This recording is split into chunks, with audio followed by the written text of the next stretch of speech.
Hello.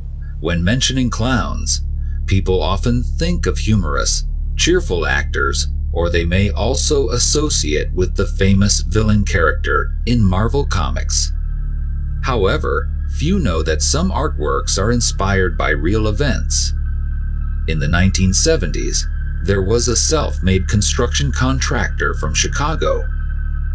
He was an enthusiastic, kind-hearted person who loved to dress up as a clown to entertain people at children's parties or initial events. But who would have thought behind that outer appearance was a very cruel soul?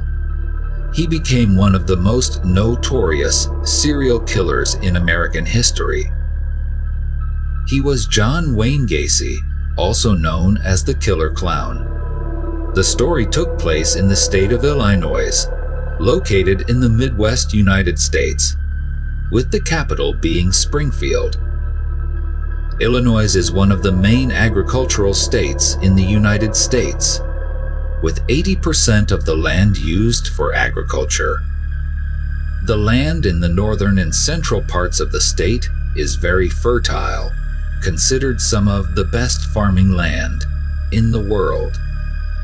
The largest city in the state is Chicago, the third largest city in the U.S. after New York and Los Angeles, located to the south of Lake Michigan.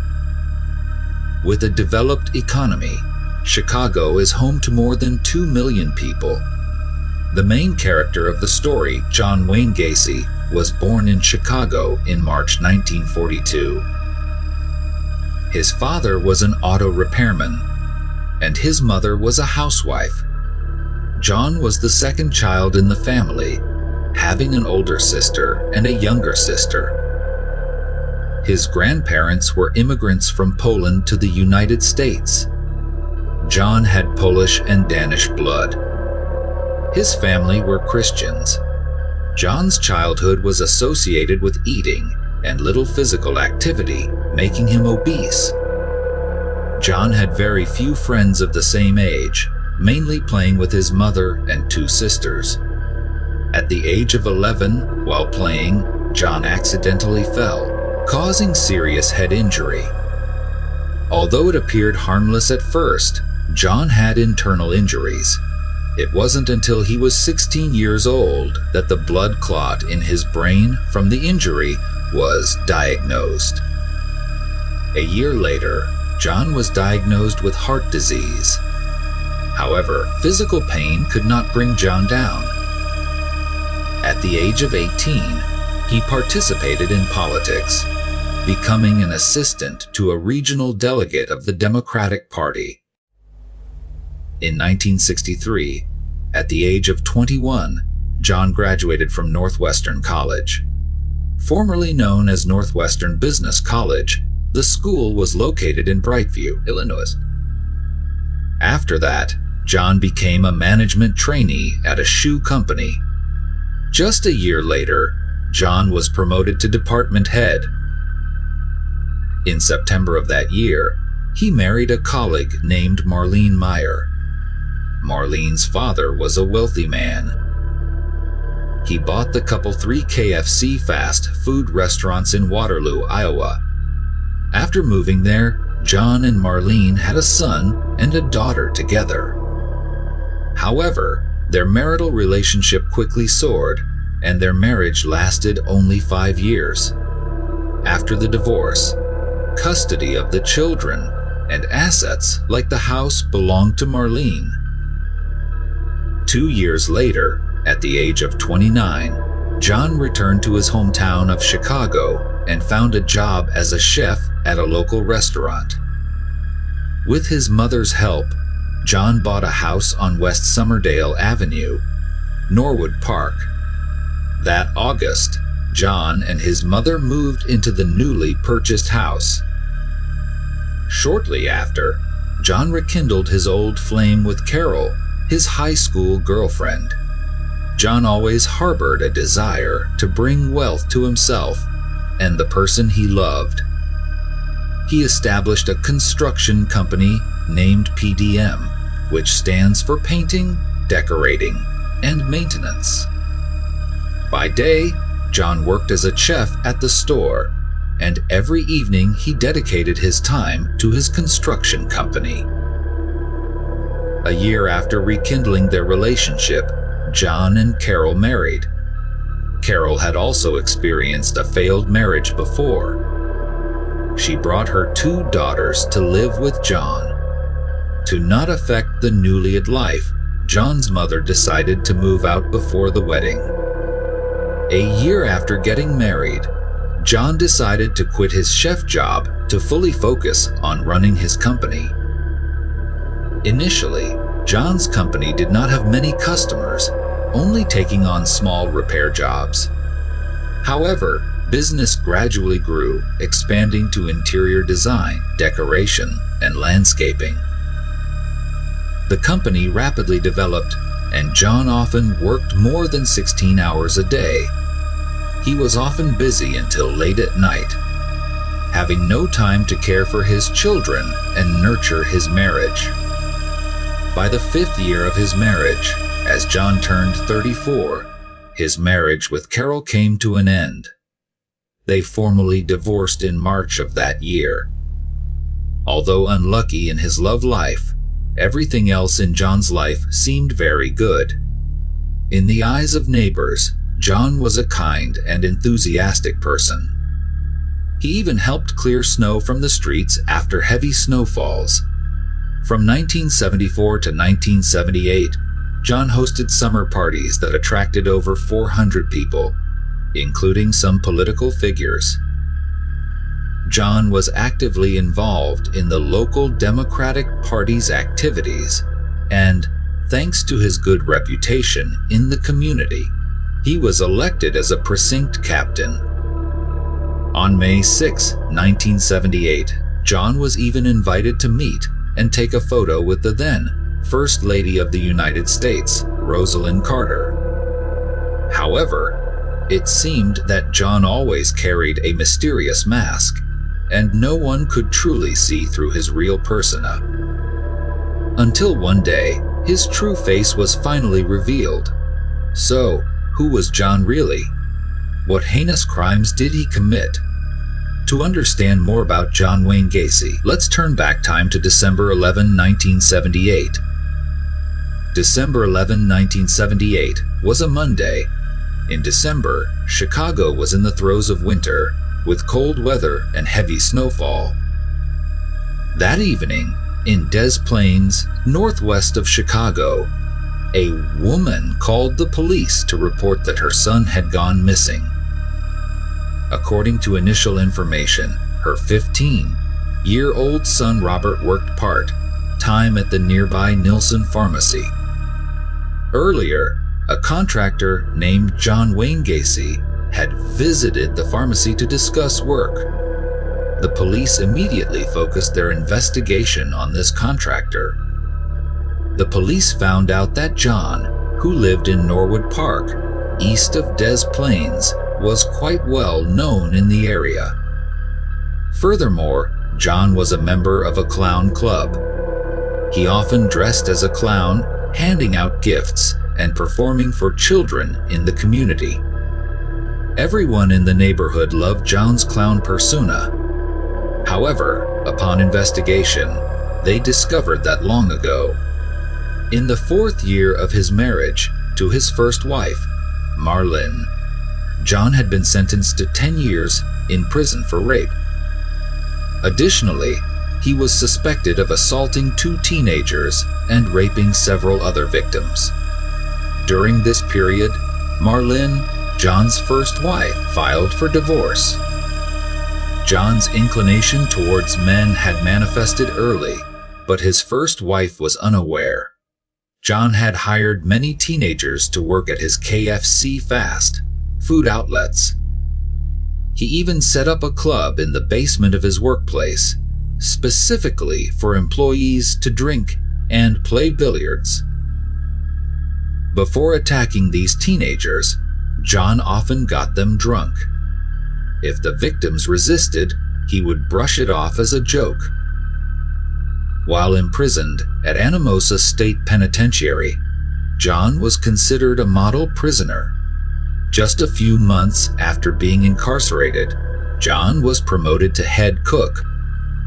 Additionally, he actively participated in several programs aimed at improving living conditions for inmates. His good behavior earned him parole after serving just 18 months. Afterward, he returned to Chicago. After marrying his second wife, Carole, John frequently brought strange young men home.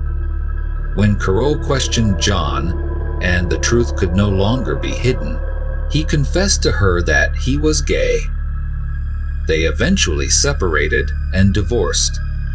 The time moved forward to the evening of the next day, 24 hours after Robert's disappearance, when two police officers called John's house. At that time, 36-year-old John told the officers that he had indeed been to the pharmacy that day. But there were two employees in the store, and he did not know who Robert was. John insisted that he had not offered a job to Robert. He said he went to the pharmacy only to inquire if they needed any renovation work. When the police requested John to come to the station for further investigation, John made the excuse that his uncle had just passed away and it was inconvenient for him to travel, promising to come later. At exactly 3:20 a.m. the next day, John showed up at the police station covered in mud. The footboards of his car were also muddy. John claimed he had just had a car accident, and the police confirmed this was true. Faced with police questions, John denied any involvement in Robert's disappearance. He maintained that he had not offered any job to Robert. However, when asked why he returned to the pharmacy at 8 p.m. that evening, John said the store manager had called him, saying he left a note there. The police requested John to write a detailed report of his activities that evening. During John's interrogation, the search warrant for John's house that the police had submitted was finally approved. They immediately went to John's house on West Summerdale Avenue. At John's house, the police found many suspicious items. There were several police badges and a revolver stored in a drawer.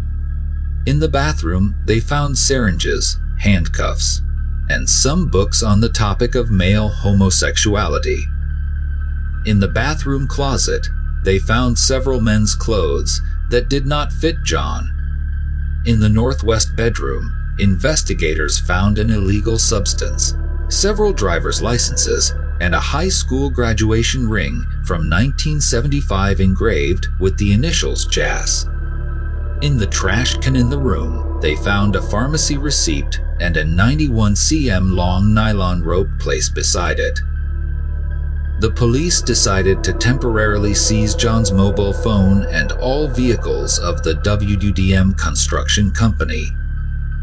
Additionally, they assigned 2 surveillance teams, each with 2 people, to take turns monitoring John 24/67 to gather more clues.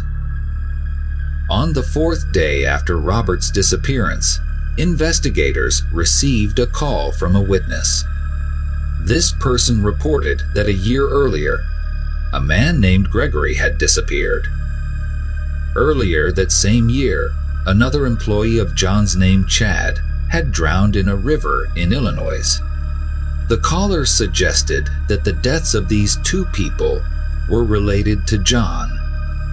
The next day, the police investigated further based on the witness's information and learned that a man named Jeffrey had reported that John lured him into his car. Subsequently, John had attacked and beaten him in the car. After satisfying his needs, John abandoned Jeffrey in Lincoln Park. It wasn't until the next day that Jeffrey was found by residents. Despite being under 24/7 surveillance, John remained very calm.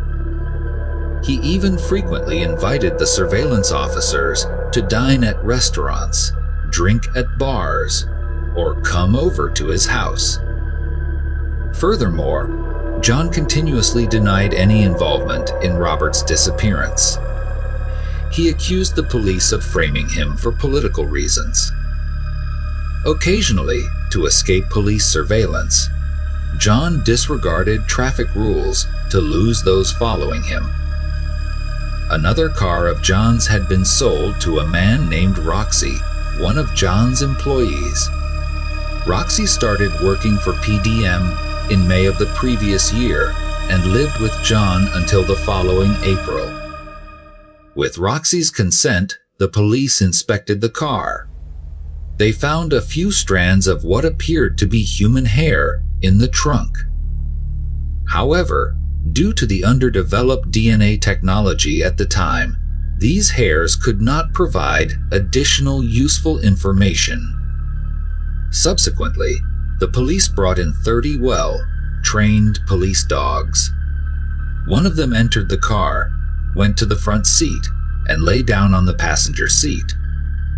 This was a typical reaction indicating that there had been a deceased person in the car. It seemed to suggest that Robert had once been in the car.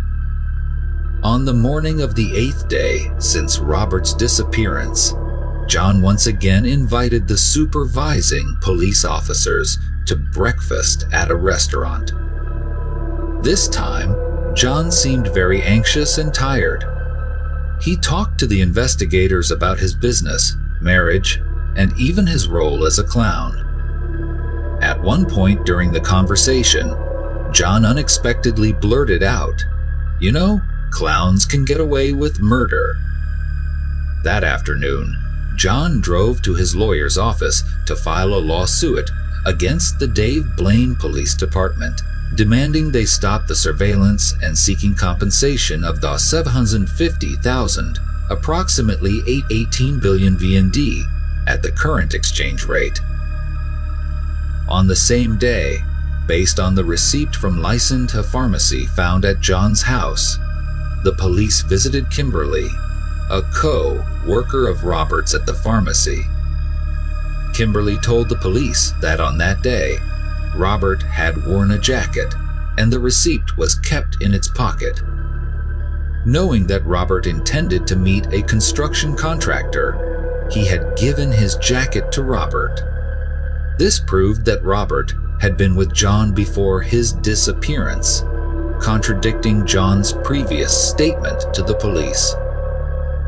Finally, the man who had bought the car from John revealed that last summer, at John's request, he had spread a large amount of quicklime in the crawl space under John's house. Hearing this, the police found it suspicious because they had not discovered any crawl space beneath the house during their previous search. The police immediately applied for a second search warrant. Meanwhile, John's lawyer had filed a civil lawsuit against the Dave Blaine Police Department, with the trial expected to occur in 3 days.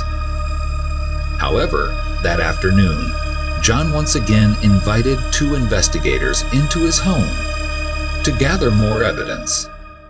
One investigator deliberately engaged John in conversation to distract him, while the other investigator went up to John's bedroom. In the bedroom, he saw a Motorola TV and suspected that it belonged to a missing person named Six. As the investigator was trying to record the serial number of the TV, John detected him at the door. Immediately, the investigator pretended to go to the bathroom to distract John. While flushing the toilet, the investigator noticed a strong stench. He suspected that the smell was coming from the heating pipes. However, during a subsequent search, no one paid attention to this detail, perhaps because the heating system in the house was not turned on at that time. The next day, the police continued to interrogate Roxy. When asked where John might have hidden Robert's body, Roxy suggested that it could be hidden in the crawl space below the house. Roxy was then subjected to a lie detector test, which he failed. Roxy maintained that John had hidden a body in the crawl space underneath his house. The police also contacted a man named Clem. This individual stated that John had once attempted to assault him 2 years ago. At that time, Clem visited John's house and noticed mud stains on the carpet. Immediately, John's expression grew tense. Subsequently, John hastily stole a flashlight and quickly lifted a floorboard, then crawled into the crawl space below the house. When asked by the police if he had ever been down there, Clem said that John had asked him to help handle living down there. Additionally, Clem helped John dig several trenches 24 inches wide, 6 feet long, and 24 inches deep, comparable to the size of a grave. However, John explained that these were drainage ditches. Closely monitored by the police, John probably realized that arrest was inevitable. That day, John visited several friends and hugged them goodbye.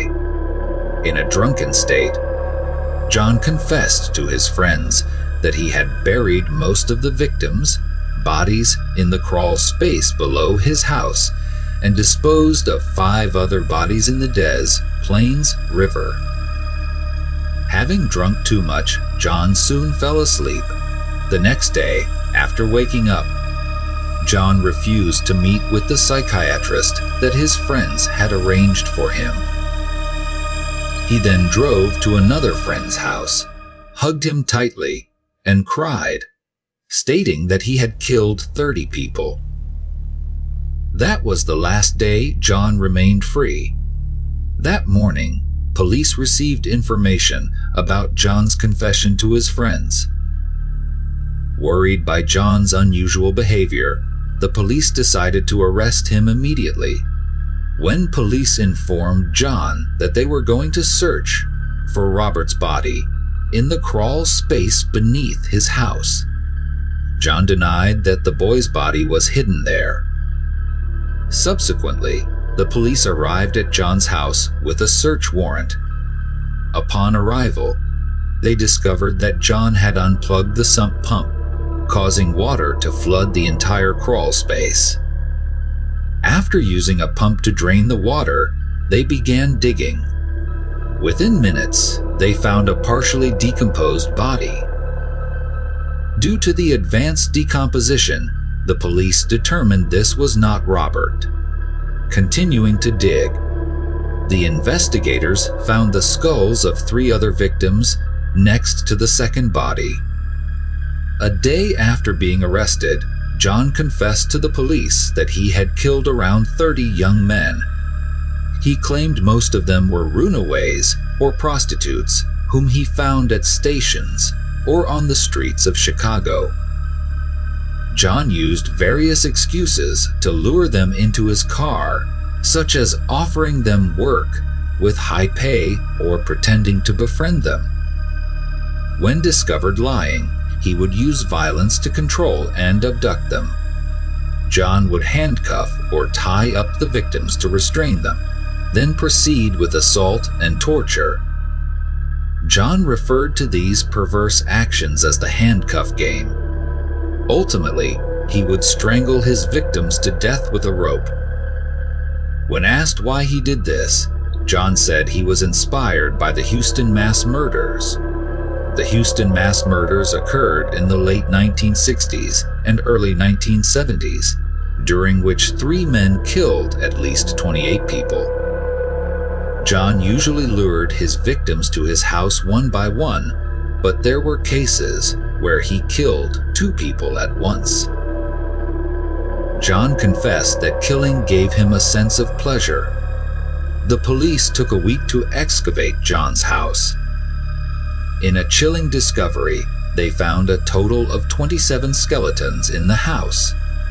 26 skeletons were found in the crawl space beneath the bedroom, living room, kitchen, and bathroom. Another set of remains was found in the crawl space beneath the garage. Additionally, the police discovered 3 more bodies in a river in Deppelin. After burying the victims' bodies in the narrow space, John frequently sprinkled quicklime to hasten decomposition. Even he could not remember how many bodies he had buried under his house. When asked about Robert's whereabouts, John admitted to killing the boy. He testified that after disposing of Robert's body in the Deppelin River in a fit of jealousy, he was involved in a traffic accident on his way back. This explained why he appeared at the police station dirty and early the following morning. Due to an unexpected snowstorm hitting Chicago, with some areas covered in snow up to 74 cm thick, the excavation of the bodies under John's house was delayed. On March 9th, the 28th body was found in a hole near the backyard grill. The body was wrapped in several plastic bags. 7 days later, the 29th body was found under the dining room floor. Subsequently, forensic experts used biological techniques to identify 32 victims. Among them, 3 bodies were found in containers in Deppelin. The youngest victim was identified as 14 years old, while the oldest was 21 years old. The identities of 5 other victims remain unknown to this day. It is speculated that they were between 14 and 30 years old. A month later, a man called the police to report seeing an extensively decomposed body beneath a tree while walking along the Deppelin River. That evening, forensic specialists confirmed the body was that of Robert, who had been previously missing. The autopsy results showed 3 pieces of cloth tightly stuffed into Robert's throat, causing him to die of asphyxiation. John's childhood experiences had severely altered his psychological state. John's father was a heavy alcoholic who frequently abused his wife and children. Consequently, John's relationship with his father was very poor. When John was 6 years old, he accidentally disrupted the engine parts his father had been assembling, prompting his father to punish him with a belt. At that time, John's mother tried to protect her son but was scolded by her husband. His father berated John, calling him weak and overly dependent on his mother. At the age of 7, John and another boy molested a young girl, leading to further punishment from his father. That same year, a friend of his father who visited the house sexually abused John in a truck. Out of fear of being blamed, John did not dare to report the incident to his father. A high school friend of John's shared that John's father often played with and attacked John without any reason. On one occasion, when visiting John's home, the friend witnessed John's father emerging drunkenly from the basement, cursing and attacking John. John never resisted his father's actions. John's first job was watching over a morgue. One night, while alone in the morgue, out of curiosity, John climbed into the coffin of a deceased young man. John hugged and caressed the body, which gave him a strange feeling. In his second marriage, John spent his spare time exploring a clown club. Members of this club often dressed up as clowns and performed at various events. After joining the clown club, John created a clown persona named Pogo. He used this clone image to lure boys to satisfy his needs. John would fabricate various reasons to lure his victims home, show them movies, and force them to drink alcohol with him. If the victims did not comply, he would punish them. John's first crime was committed 7 years ago during his first marriage. According to John's testimony, on one afternoon, he drove alone to a tire lot in Chicago to see an ice sculpture exhibition. He spotted a handsome young man at a Chicago gas station and was attracted to his appearance. John approached and struck up a conversation with the young man named Timothy, who was 16 years old. John was good at making small talk, and they had a pleasant conversation. John drove Timothy around Chicago. As night fell, John invited Timothy to stay over at his house, and Timothy agreed. The next morning, John woke up to find Timothy standing at the bedroom door, holding a kitchen knife. Terrified, John jumped out of bed and rushed to grab the knife from Timothy. In the ensuing struggle, Timothy accidentally cut John's arm, further convincing John that the young man intended to attack him. John forcefully pulled the knife from Timothy's hand, then grabbed his head and slammed it against the wall. In the scuffle, Timothy kicked John in the abdomen. Growing even more enraged, John grabbed Timothy's collar and screamed, "You bastard! I'll kill you!" Then, John wrestled Timothy to the floor, sat on top of him, and repeatedly stabbed Timothy in the chest with a knife. When Timothy stopped breathing, John got up, went to the bathroom, washed the knife, and then headed towards the kitchen. It was then that he saw the breakfast already set on the dining table. It turned out that Timothy had gotten up early to prepare breakfast and was planning to wake John up to eat. John knew he had committed a heinous crime, but it was too late for remorse. He buried Timothy's body in the empty space beneath the floor, and then poured concrete over it to conceal the crime. This first murder experience awakened the monster within John. From that point on, he committed an additional 32 murders. Even until his arrest, John showed no remorse. Talking about his first crime, John stated that he experienced a paralyzing orgasm. He believed that death was the ultimate pleasure. In February 1980, the trial for John Wayne Gacy's case was opened in district court. After a month of proceedings, the court declared John Wayne Gacy guilty of murder with 33 counts, as well as charges of assault and child abuse. John was sentenced to death. John was not satisfied with the verdict and filed an appeal. In mid-1984, the Illinois Supreme Court upheld the verdict.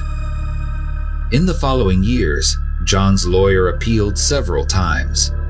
By October 1993, the Supreme Court dismissed the final appeal. On the afternoon of May 9, 1994, John, then 52 years old, was allowed to have his last dinner with his family in prison, which was KFC chicken.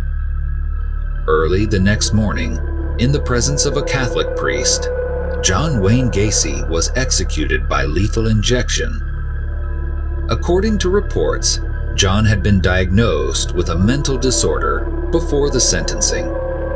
He never showed any remorse for his crimes. Even in his last words before the execution, John only expressed concern that killing me won't bring back the loss of others. He even issued a challenge, "Kiss my ass," before he died. The killer posing as John Wayne Gacy finally paid the price for his horrifying crimes. However, the pain remains for the families of the victims, as some remains have yet to be identified. Perhaps somewhere, they are still waiting for the day their loved ones return. The police continue their efforts to identify them using the most advanced DNA technology. Hopefully, One day they can return names to the unfortunate victims and bring some comfort to their families. The story of John Wayne Gacy became one of the most shocking serial murder cases in American history, exposing the dark side of human nature and serving as a wake-up call to society's apathy, ignoring warning signs until innocent lives must be sacrificed. Though time passes, the killer clown case remains a valuable lesson and a warning for a more compassionate society, where people care for, share with, and protect one another so that such tragedies never happen again.